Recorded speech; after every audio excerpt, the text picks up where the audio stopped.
Petrol मसनूआत की कीमतों से मुतालिक हुकूमत का ऐलान। पेट्रोल मसनूआत की हालिया कीमतें आइंदा 15 रोज के लिए बरकरार रखने का फैसला। हुकूमत ने 31 जनवरी तक पेट्रोल मसनूआत की हालिया कीमतें ही बरकरार रखने का ऐलान किया है।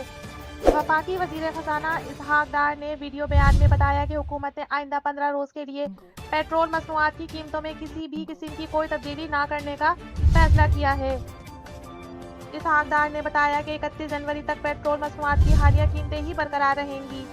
वफाकी वजीर खजाना ने कहा कि पेट्रोल की कीमत 31 जनवरी तक 214 रुपये 80 पैसे फी लीटर बरकरार रखी गई है।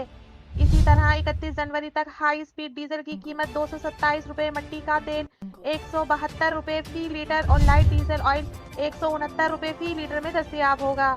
दूसरी जानिब ओगरा ने मुल्क में पेट्रोल और डीजल की किल्लत की खबरों की सख्ती से तरीद करते हुए बयान जारी किया है कि मुल्क में पेट्रोल और डीजल का वाफिर स्टॉक मौजूद है। तर्जुमान ओगरा का कहना है कि पेट्रोल और डीजल की किल्लत की खबरें बेबुनियाद हैं। मुल्क में पेट्रोल और डीजल का वाफिर स्टॉक मौजूद होने के अलावा मजीद 80,000 MD पेट्रोल और 90,000 MD डीजल वाले जहाज लंगर अंदाज हैं।